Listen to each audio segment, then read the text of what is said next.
Depuis les années 40, il est absent de la maison natale, mais une partie de lui vit toujours ici, dans la résidence de son père. La source de sa création, douce et violente, y est quelque part cachée.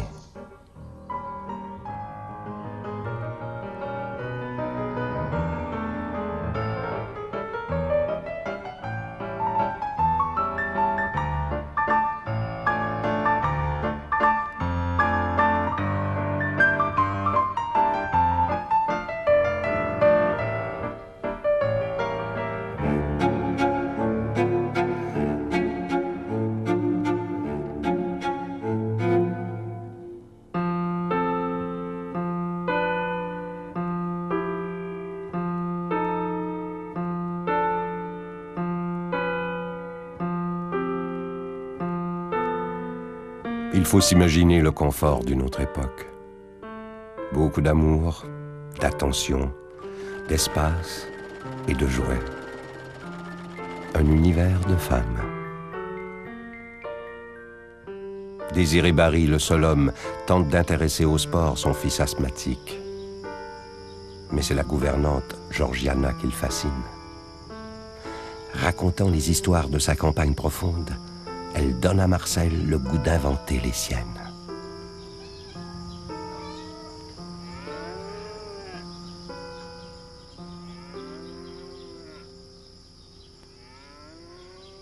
Il reste bien peu de gens de cette époque. Une sœur égarée et une tante centenaire retrouvée à Warwick. Ça jouait pas à balle, ça jouait pas au baseball, ça jouait pas... Je pense le sport, non. Non. S'il y avait un petit coin qui pouvait, là, il griffonnait. Il y avait le seul défaut de faire du dessin. Il faisait du dessin. Les études, vous savez, ça ne l'a pas occupé bien gros. C'est le dessin qui l'a occupé.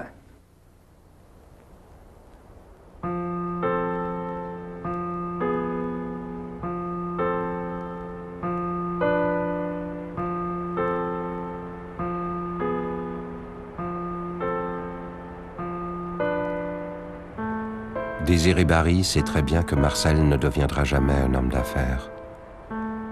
Il s'inquiète de l'avenir de son fils, mais alimente volontiers le monde imaginaire de l'enfant.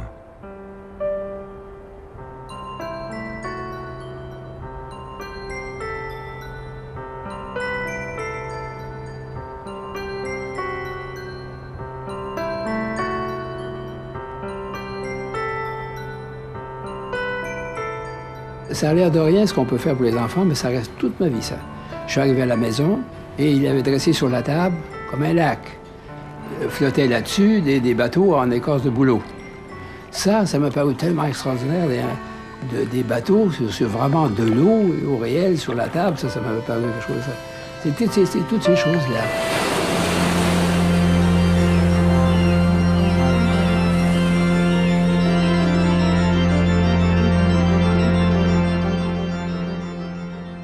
Dans une dépendance de la maison, Marcel crée de connivence avec son père un journal satirique.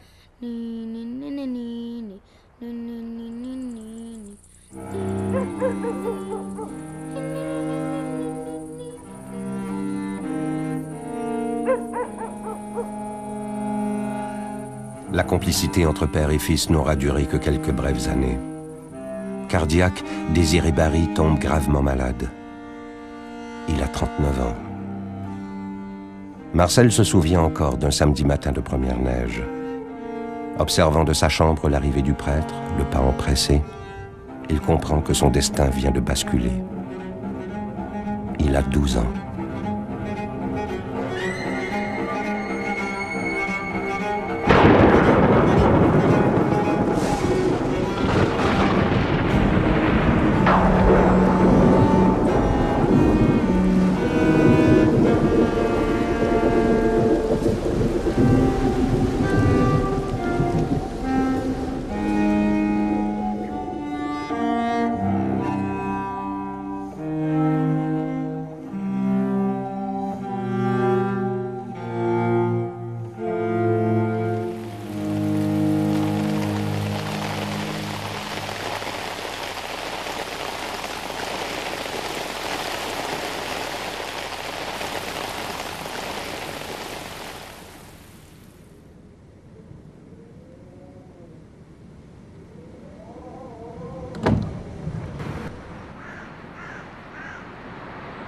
À l'aube de la vie adulte, Marcel est sans guide.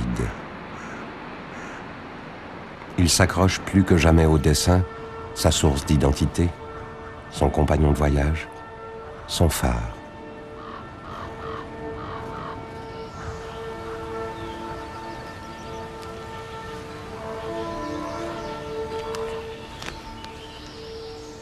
Plongé dans le chaos de l'adolescence, Marcel se cherche un ancrage. Avec son amie d'enfance Bernadette Muir, il découvre l'antidote à la mort. On se tenait la main. Puis là, il voulait me prendre par le cou. Puis il me dit, veux-tu? Mais moi, je savais pas ce qu'il voulait, veux-tu? J'ai compris d'autres choses. Puis là, ben, veux-tu? Puis j'attendais, puis je voulais que je... Puis là, je l'ai embrassé. Puis lui, il s'attendait pas à ça. J'ai dit, je t'aime, je t'aime, je t'aime. Ça se passe pas, ça, ces maladies-là. La maladie de l'amour. Marcel ne cherchera jamais à en guérir. Aux Beaux-Arts de Montréal, il rencontre Simone Panton, grand amour. Par la suite, toutes les femmes de sa vie l'aideront chacune à sa manière à éloigner le souvenir et l'approche de la mort. Je pense que la chose la plus belle dans la vie, c'est l'amour. Je ne peux pas aller plus loin, je ne peux pas donner d'autres... c'est pas possible. On ne peut pas décrire ça. C'est comme ça, c'est sûr, ça. C'est sûr. Ça vaut la peine de vivre pour ça.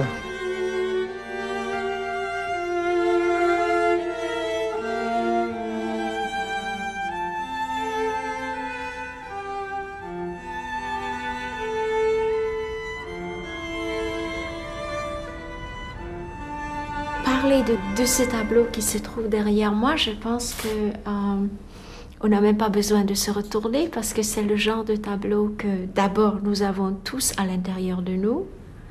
J'adore l'ambiance, j'adore l'atmosphère de tranquillité. Il y a l'amour qui est tout à fait évident, mais l'amour accepté, l'amour vécu dans une sorte de respect. Il y a un sentiment sur lequel on peut compter. Il n'y a pas de précipitation. On peut ranger ses petits bas, on peut mettre les vêtements. Il y a la ceinture qui est là. Il y a une petite rapidité dans les chaussures, peut-être. Maintenant, on peut aussi imaginer que tout est tombé par terre à un moment donné et qu'on a tout ramassé par la suite. Donc, il faut présumer de rien. Il y a un double amour, je pense, l'amour vécu et le souvenir de cet amour qui permet de peindre chaque objet avec sensualité, avec une sorte de délectation. Je pense que la manière dont la lampe se reflète dans la glace, on voit la forme, on prend la forme, on pourrait la caresser, on pourrait l'entourer, on pourrait la regarder très longuement, la petite boîte entrouverte, le petit chapeau un tout petit peu émouvant, un tout petit peu ridicule, la couverture un petit peu remontée. Probablement, ne prends pas froid, ma chérie. Rétrospectivement, de peur que la personne qu'on a aimée il y a 40 ans puisse encore prendre froid lorsqu'on l'a peint aujourd'hui. J'adore ce tableau. En 1985, Marcel Barry prend sa retraite de la Maison des étudiants canadiens. Il a gagné du temps pour créer, mais il a perdu ses muses. Il arrête de peindre. Seuls des tableaux virtuels continuent de se composer sous son regard.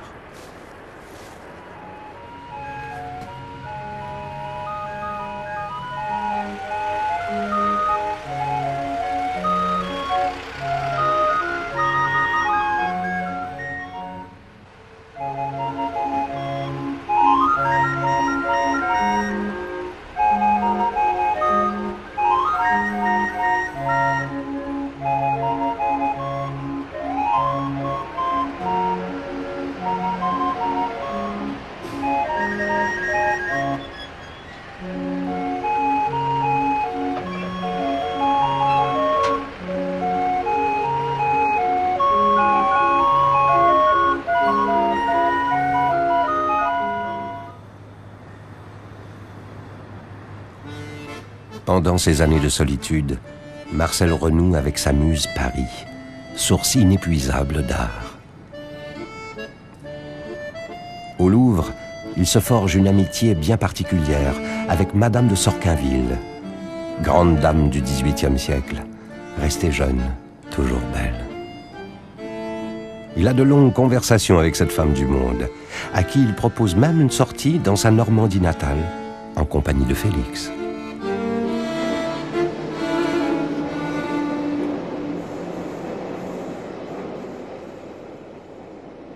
Pendant de nombreuses années, je ne l'ai plus vu. Je suis repartie à l'étranger et quand je suis revenue, j'ai retrouvé ses coordonnées, je l'ai contacté. Et à nouveau, on s'est revus et j'étais très surprise parce qu'il m'a dit qu'il ne peignait plus. J'ai dit, mais c'est impossible qu'un peintre s'arrête de peindre. J'ai trouvé ça vraiment triste, c'était un gâchis. Donc je lui ai proposé de poser pour lui. Et il a dit qu'il réfléchirait, mais très, très rapidement, dans l'heure qui suit, il a donné sa réponse. Il était d'accord. J'ai vraiment fait un effort sur moi, sur mon temps, pour qu'il se remette à peindre. Et j'étais récompensée parce qu'il n'a plus jamais arrêté.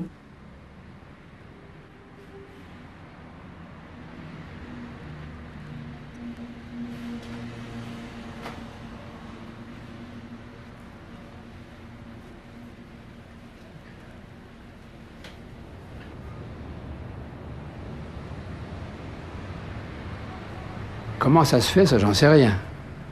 J'ai aucune technique, aucun secret. Quand j'ai une idée comme ça et que j'arrive dans ma toile, je me demande comment je vais faire. Et c'est pour ça que je fais avec le fusain. Parce que j'efface, j'essuie, je recommence. Et puis tout à coup, ça y est. Bon, puis une fois que c'est fait, ça, je me pose les mêmes questions. Comment je vais faire maintenant pour peindre ça? J'ai aucune idée. Bon, j'hésite, je tarde à commencer, mais il y a qu'une chose à faire, hein. C'est d'abord de mettre une tache sur la toile, prendre le pinceau, mettre une couleur. Bon, c'est pas bon. Alors je corrige. C'est pas bon non plus, je corrige. Finalement, c'est une correction en corrigeant comme ça que finalement, à la fin, il y a quelque chose. C'est aucune technique, aucun secret, rien. C'est comme ça. J'ai l'impression, c'est dernièrement que je me suis rendu compte de ça. Comment je travaille, c'est en corrigeant tout le temps. Heureusement, j'ai pas de technique. J'ai jamais voulu apprendre quoi que ce soit. J'ai pas de technique. Je sais pas où je passais, dans quel musée, il y a un conférencier qui commence à parler des couleurs complémentaires. Et il donne des couleurs complémentaires. Heureusement, j'ai oublié depuis. Et je vais pas apprendre des choses comme ça. Parce que, bon, je mets les couleurs l'une à côté de l'autre, ça va ou ça va pas. Faut pas savoir les choses, faut les trouver tout seul, hein.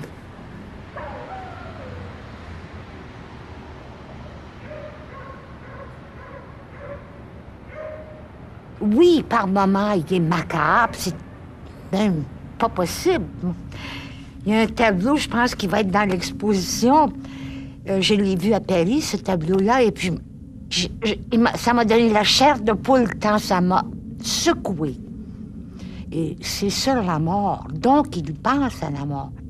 Évidemment, pendant qu'il faisait le tableau, ça a dû être horrible pour lui.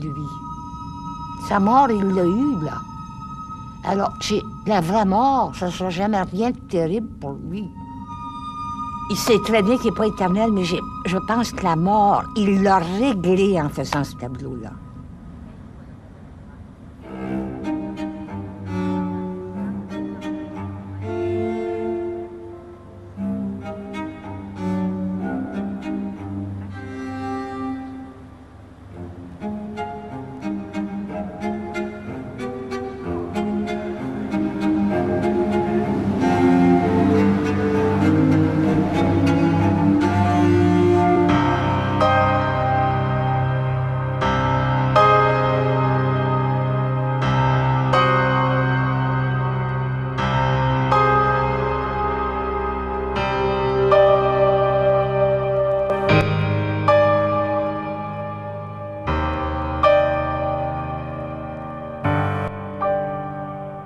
Derrière cette façade d'enfant, il y a une profonde sagesse. Il y a ses yeux de voyant. C'est-à-dire, il sait tout, Marcel. Il sait tout, la politique, la vie, tout ça, il le sait, mais il a la discrétion de ne pas, ça va avec le reste d'ailleurs de sa personnalité, il a la discrétion de ne pas étaler ce qu'il sait. Mais c'est un intuitif, c'est un artiste, il sait, tout simplement. C'est comme ça que je le vois. Il comprend tout.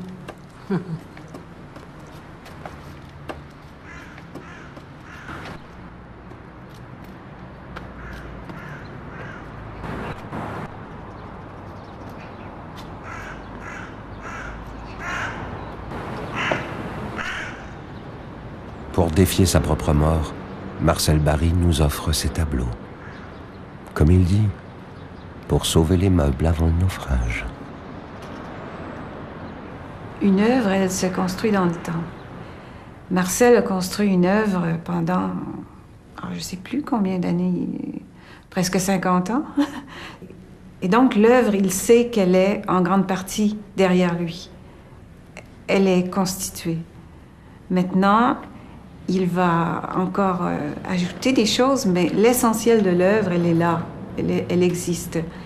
Eh bien, l'œuvre qui existe maintenant, elle peut vivre de sa vie autonome. Il a donné toutes les clés, ou presque toutes les clés, pour que maintenant elle puisse vivre d'elle-même. Il ne la sent plus fragile. Elle est devenue autonome, forte, vivante. Et maintenant, il faut qu'elle vive. Il ne faut plus qu'elle reste cachée.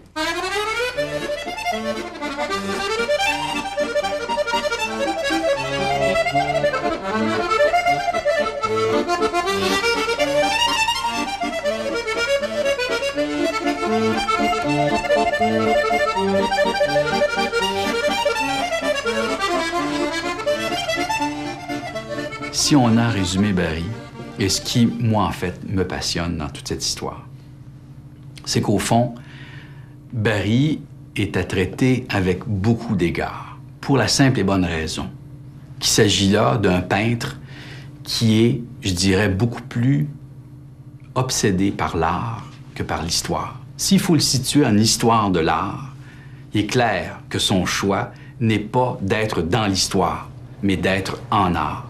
Il est difficile, évidemment, à cerner, il est difficile à placer, mais tant mieux. Les entomologistes, que sont les historiens de l'art, auront tout le problème à le situer. On s'en fout. Mais il s'agit d'un spécimen qui est essentiellement centré sur l'art et ignore finalement l'histoire tout autour, et c'est ce qui fait, je pense, sa force et son intérêt.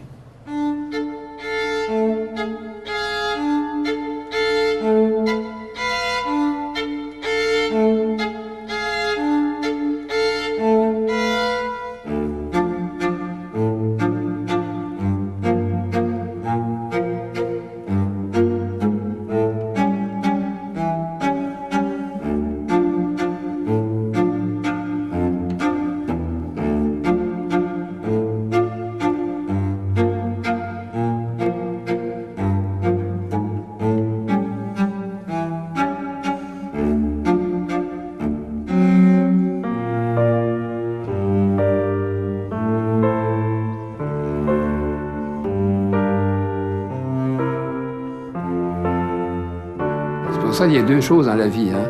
Il y a des choses merveilleuses, puis à côté, c'est effrayant. Mais heureusement, il y a notre esprit qui transforme les choses. Ben, il faut, à ce moment-là, si l'imagination a l'importance, c'est un rêve, il faut aller carrément dans le rêve. Toute ma peinture, c'est des émotions. Et des émotions qui baignent dans la folie. C'est formidable. Bon.